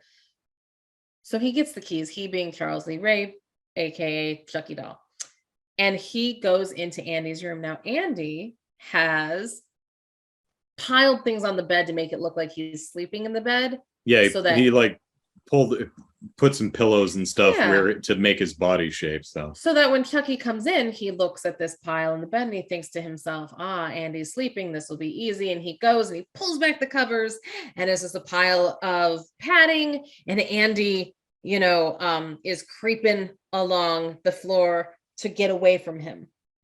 And the doctor finds Andy and is like, you're not allowed out of your room, and grabs him basically to be like, we're going to sedate this child because this child is out of his room and he's hysterical because he's like, Chucky's here and Chucky's going to kill me. And so as child Andy is flailing and the doctor's trying to settle him, Chucky kills the doctor basically with electrocution with what is that called? This No idea, but I guess that's something. It's a little helmet that delivers electric shocks to children to make them. Therapy. That's what it is. Electric shock therapy. It's exactly what I said. I guess I guess you can turn that sucker up to 11. I doubt it. But we don't use that setting. We don't. Why is that even a setting? 11. Why don't you just This make goes 10 to higher? 11. Well, but this goes to 11. So, so in the doctor's Backing up a little face- bit, I'm sorry. Oh, no, go I ahead. love the scene where Chucky walks into Andy's hospital room, climbs up on the bed, and then pulls back the sheets and is like, haha, I got you, Andy. I'm gonna swap my soul. That whole sequence is like maybe 2 shots. That's a dude in a costume on an oversized set. That's one. I love that. That's one of those shots that works really, really well. Yeah, it's really good. It's really well done. Anyway, It's really good. so the doctor's So the doctor's dying. He has the electric shock therapy, and his face is burning as the electrocution is going into him, and it's becoming like ashy. His eyes are like starting to bleed. His eyes are bleeding, and his nose is bleeding, his gums is bleeding. It's quite harrowing. And Andy escapades, and he runs away. Right. Andy does, and then of course. So Chucky vamooses too. So Chucky scoots, and here's where my big, like, you've got to be kidding me, comes in, which is wonderful. Again, I say that because the more I pick at a movie normally is the more I like it.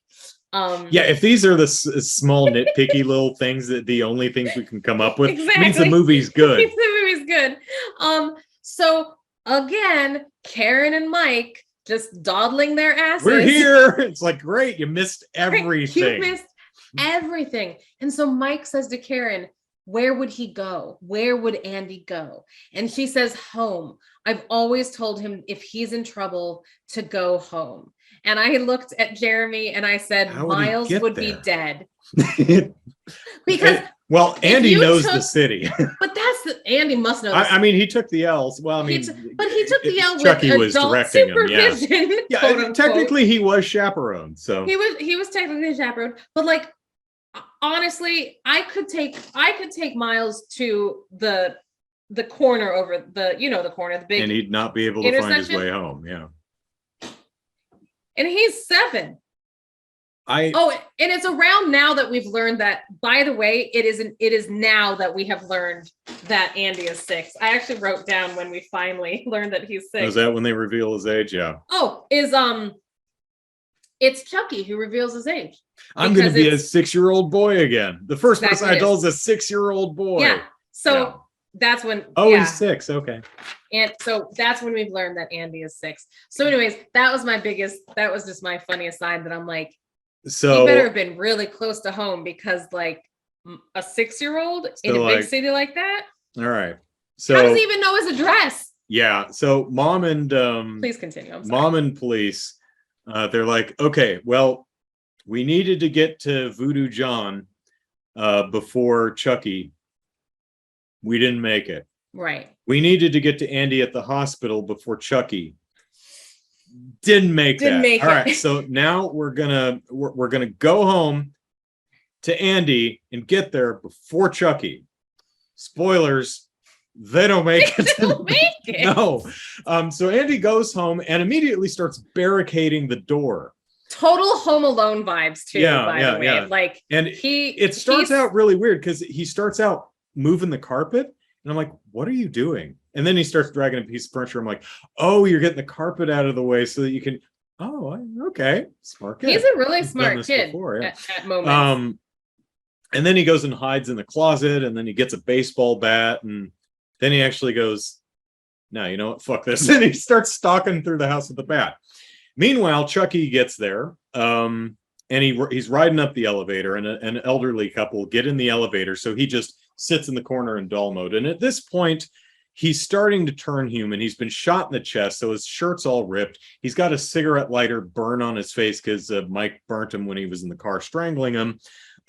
He's got big bushy eyebrows now and a receding hairline because he's returning human. He looks terrible.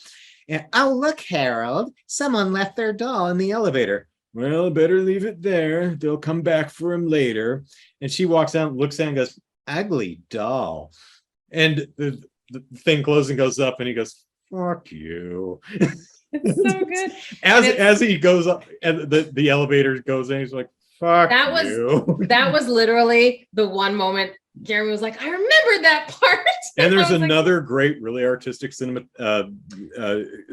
shot where he comes out of the elevator and is walking towards the the apartment door, but it's shot from the floor below, underneath that grated floor. So all you see is the silhouette of the doll moving. And it's a really wonderful shot. There's a lot of that stuff in this movie. Really good cinematography So, in some places. With a barricaded door, how does Chucky get in? The chimney somehow, I guess he used, I don't know how he got up on a roof and found the right chimney, or I guess she lives in does she live in how many apartments did he go to? How many apartments actually have a working chimney? I mean, I guess she she's on the had to top have something because man, her husband must have been loaded. Did he not have a good life insurance policy? Anyway, maybe so So Chucky gets in the house via the chimney, like Santa Claus, and chases Andy around and beans him in the head with a baseball bat, ultimately. Poor child. And so now that Andy's unconscious, he can start the Damballa chant. And will Mike and Karen get there in time? Just barely, but they do, and they kick him off, and they just chase each other throughout the house. And there's this really great layout where her bedroom is just off the hallway, which is connected to so her bedroom has a bathroom, but the bathroom is also connected to the hallway. So the bathroom exits, a Jack and Jill. Yeah. Right. The bathroom exits both into her room and the hallway. So they're holed up in the bedroom. Mike's been slashed in the ankle, in the calf, and then smacked in the head. So he's like on the floor. He's like, ow, ow. So he's trying so hard. He's trying so hard, but he's not. So he doesn't really help at the end here. He does give her a gun, which jams at some point. So they're like chasing each other around this bathroom, and they ultimately she doesn't have any locks on her door, so she's just holding the door. So he runs around, and so she runs to the other door and holds that closed. And he starts stabbing through the door, and it's another shot from the trailer, and it's really well done. The only part that's not well done is, for some reason, the chase cam, the POV Chucky chase cam, is really slow. When in other parts of this movie, when there's a POV shot of Chucky, it's zoomed really fast, like Sam Raimi Evil Dead zooming around kind of thing. I don't know why. Maybe they couldn't get Alex Vincent to run very fast. I don't know, but perhaps. But what happens? How does he catch? So they trap him in the fireplace. Yes. So they trap him in the fireplace. Karen's holding him in there. She's like, Andy, and Andy's like, and get the matches. And so he gets the matches and he strikes, and he's like, and Chucky stops screaming and cursing, goes, Andy, no, we're friends to the end, remember? And Alex Vincent is not a great actor at 6 years old. He goes, this is the end, friend. And it's like, you know what? It's not the greatest line delivery, but it works for me. So good. And so he throws the match in on flambe, and we have another great shot of the dude in the Chucky suit on the oversized set on fire, rolling across the couch. And then it switches to an actual doll on fire, and they're like, okay, we're fine. And so she goes in and she tries to help Mike. And she's like, Andy, go get the first aid kit under the sink. And so he runs out and sees that Chucky's gone. He just sees a singed carpet and no doll. Right, exactly. Yeah. So he starts walking around, and Chucky just trips him, like sticks out his foot. But here's the thing. Him. It's great. So little Andy, Chucky's gone. Chucky's gone. And I'm like, he like, Mom! Scream, child, because she screams to him, what's taking you so long? And he's like, Chucky's gone. And I'm like, stop whispering. And again, I get it. I get all of it. But this is why I watch more movies. We get another great shot of the charred Chucky doll stalking, a low angle shot of this demonic looking charred Chucky doll slowly stalking after him with that really weird knife that has like a sticker pattern on it. It has a sticker on it. It's a weird voodoo knife. It's got like a skull and crossbones on the handle and this red and white design on the blade. It's really weird. I'm sure it means something to Damballa. But so Karen, because Mike is still useless, he's been hit with a baseball. All right, so here's the thing. Mike has a revolver Yes, that's in a holster on his belt. that is He correct. also has a smaller gun in his sock, Right. which he gives to Karen, Yes. which she gets one shot off before it jams. Yes. I don't know what happened to that. She drops it. I never see her pick it up again. But now she's got a has his revolver. revolver. I don't know when she picked it up. So she has Mike's revolver. Okay, fine. She shoots Chucky apart. She's not a great shot. And I mean apart. His head loses falls his head, off, his arm, his and leg. he continues to come because she misses the heart, right? As John has said, you gotta get the heart. He loses it limb after limb, and he continues to pull himself. Yep. So she stands over him and unloads the rest of the bullets into his chest, and fluff pops out. Still missing the heart. It's probably a small heart. It's a small target.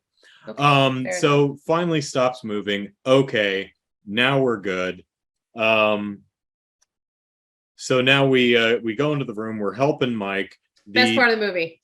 Mike, Mike's partner shows up. Oh, yes. Did I miss a good part? Okay. The Mike's partner. So she is standing over Chucky, unloading into him, missing his heart, and literally, as she's doing that, partner walks in and says, yeah. "What the hell's going on here?" Very casually, and she's like, "Ah," and he's like, "What?" I mean, to me, that's not my reaction to gunfire. To be like, "Hey, what's the hell's going on here? What you shooting on the floor there, Karen?" And then she points the gun at him, and he's like, "Whoa!" Ooh. And I'm like, "You are he's okay with everything." Like he got. I think that guy's just super high all the time. That's exactly. Very relaxed dude. He's real relaxed, and so he goes and he's investigating. He's like, "What's going on, partner?" And who, la la la la. And doctor, Mike. I don't know where Detective Mike is like, "Don't touch anything. Don't touch the doll." She was right. The doll's alive. He was right. Everything's attacked us, right? And so partner goes out into the hallway and like, there's another bit. He says, "If you don't believe me, go on." He's scattered all over the hallway. I'm like, how do you know that? You weren't out there, but whatever. Whatever.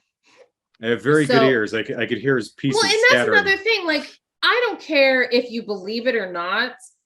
This partner, so he's told not to touch anything. The partner goes and picks up the doll's head. Now, in the partner's defense, yeah, it is a charred plastic head. But at the same time, he just specifically told you not to do that. Not even that. If I had, like, we have a bear downstairs named Tiffany. It's a big white bear. I'm talking, you remember my pink crystal bear? Mm-hmm. This one is about that size, and this one's a big white one named Tiffany. And I know how important Tiffany is to the kids and blah, blah, blah. And they have anthropomorphized her. She apparently has powers. God only knows about this fluffiness downstairs. The point is if I came home and Tiffany was charred and in several pieces, and when I came home, adult people were shooting it. Yeah. Because they were actively killing him, and he goes, "What the hell's going on here?"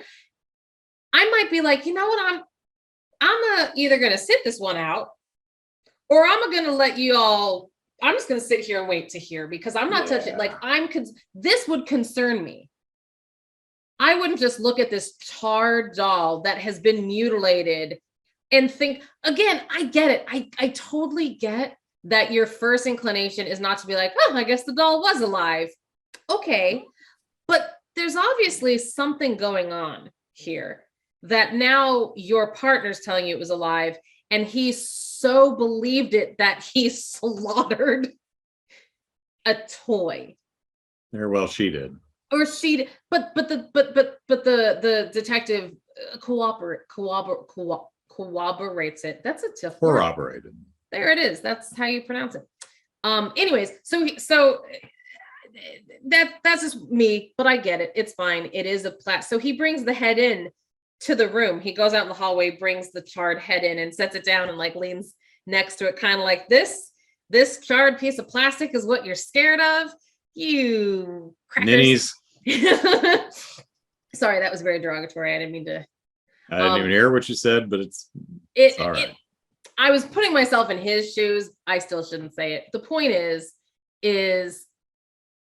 he's making fun of the situation, and our friend I mean, Charles Lee Ray. yeah, one of them back. has a gun. One of them's clearly injured. I mean, because he immediately calls in the station. He says, "I Officer injury, Dune. multiple Yeah. stab wounds. Okay, they'll be here in 10 minutes." I'm like, okay, maybe you should have stayed on the phone a little longer than that, but whatever. So I mean, he's and that's the thing. There's but, obviously something that something went down, even if something you don't happened believe here about the doll. Exactly. But again, I don't care. Whatever. So please continue. So Chucky's body, because his head is sitting on a TV now, suddenly bursts out from the air vent. An air vent. I don't know how the hell he got in there. I guess there's an air vent on the floor that he crawled into and up into the wall and then came around. That's, I guess, whatever. So he pops out and he... No, if that's how that works. I don't know. But he pops out and he grabs the guy by the throat and starts strangling him. And you might think, just pull him off. How much leverage could that thing actually hit? It's voodoo strength, whatever. Not just that, but like Karen gets bit by Chucky so many times. Like he just goes straight for her with his mouth all the time. He doesn't and have she's nails. What's he gonna do? His teeth is about the only thing he can attack with unless he's got a knife. So he pulls it off and he throws it on the floor and it gets up and the head's all yelling, "Kill him, strangle him, don't let go." And so Mike takes out his gun, which so far as I know is a third gun. I don't know where he I don't know what he had. The revolver, and then he had the one in his sock, which jammed, which was not a revolver. No. She exhausted the ammo in the revolver in a revolver. So apparently he had a third one somewhere. Whatever. Or he took his partners from his belt or something. But he got another gun. So Mike shoots the doll and she goes, in the heart. And he careful aim and he shoots it and the doll goes flying back like it's wont to do many times throughout the movie. And there's a great shot of the head laying on the floor and it says in Brad Dourif's voice, I'm Chucky, wanna play? And it gradually morphs into the doll voice, play, and the face relaxes and lays it. Really spooky shot. It's wonderful. Yeah. And Mike says, but blood comes out of the doll when he shoots the heart. You know it's different, not because fluff. He actually hit the heart, right? Yeah. So Mike's a better shot than Karen. One would well, I mean, when he's a police officer, he probably practices. So down at the range. So Mike looks at his partner and he says, "You believe me now?" And he goes, "Yeah, but who's gonna believe me?" I know. I love it. It's really good. It's really good. And so they leave and the credits roll. That's it. They just, and it ends on a freeze frame, which a freeze frame of little Andy Barkley looking back at that doll with his traumatized 1,000-yard stare. Not just that, but like he's like, "Oh, we're gonna go even more broke because the therapy I'm gonna need." Yep. But so Chucky dies. So that's child's play. So breakneck pacing, which makes some of the both kind of ruins some acting and makes some things not make a little sense, but it does keep the movie under 90 minutes and does keep it snappy. It's not a boring movie. You are not bored. There's bored.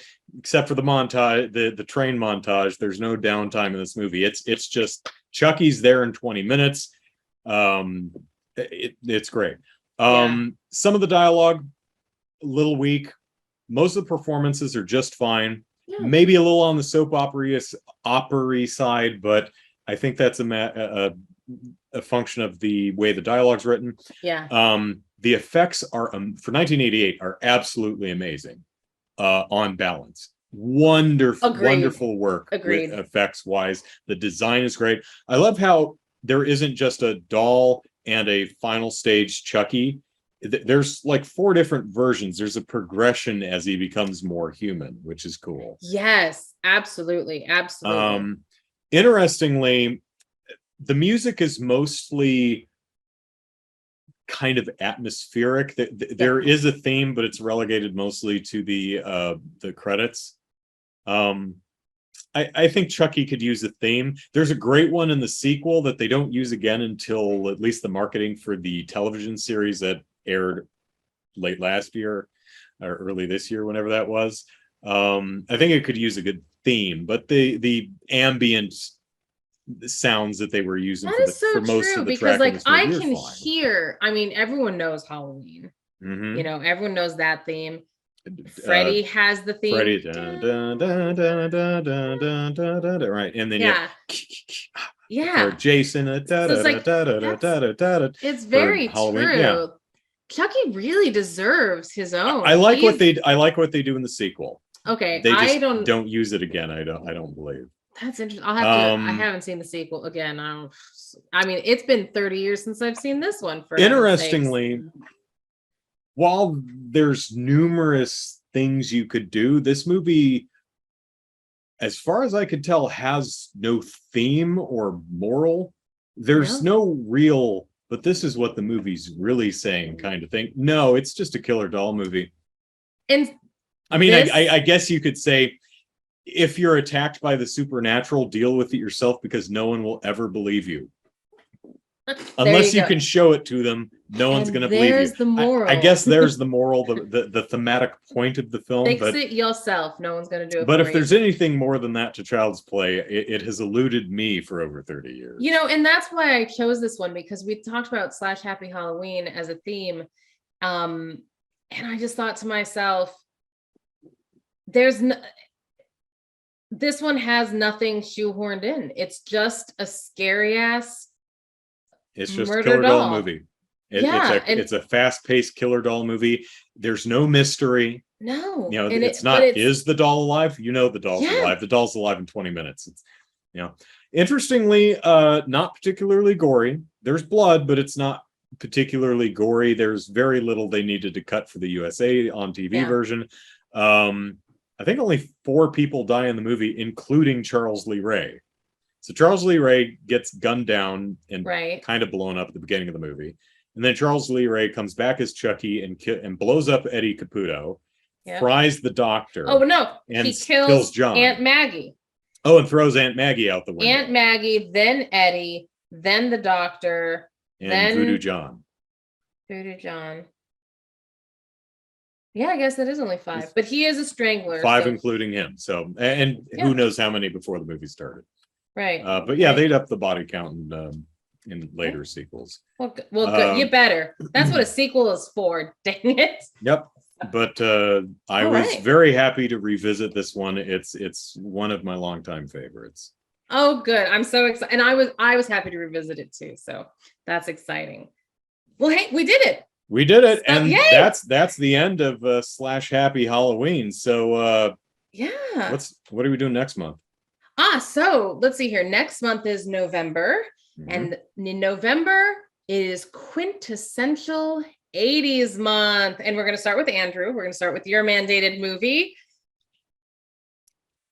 And there are a lot of I had a lot of choices here.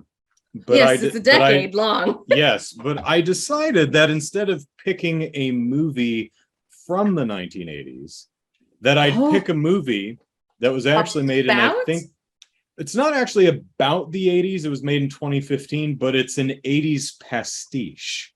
It's made in the style of a movie you might have seen in the 80s. It's called Turbo Kid.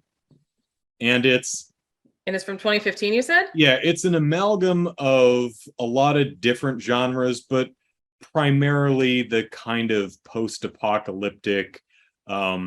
We don't have a lot of budget, so we just took everyone out in the desert and did things with weird costumes and cars. So it's kind of like the Hell Comes to Frogtown or the Road Warrior, that kind of cheap post-apocalyptic genre of film.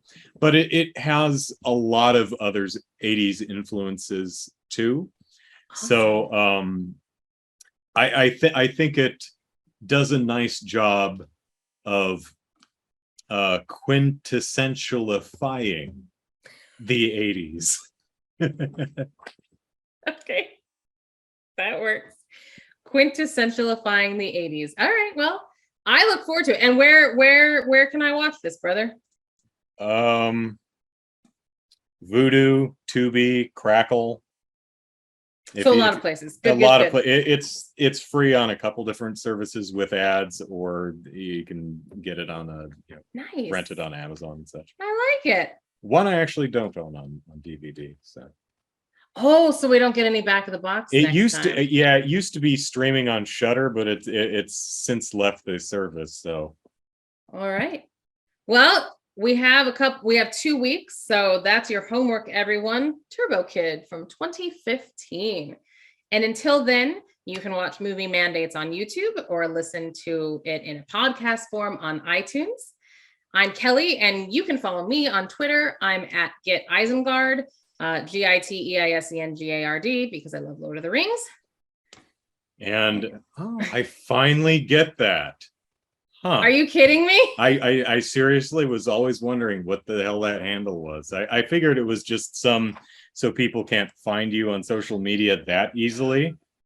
But Isengard, yeah. Although Isengard in now. Lord of the Rings is ISEN, by the way, and our name is EISEN. So yeah, get Isengard. Okay, now I feel stupid. You ever have and those moments where those are my favorite films. Yeah, I bought you the poster for Two Towers. Yeah. Which has the two towers on it. 1, 2. All right, so I'm Andrew. Follow me on Twitter at Andrew Eisen. And we hope you have enjoyed this episode of Movie Mandates, and we'll be back with another mandated movie. Bye, everyone.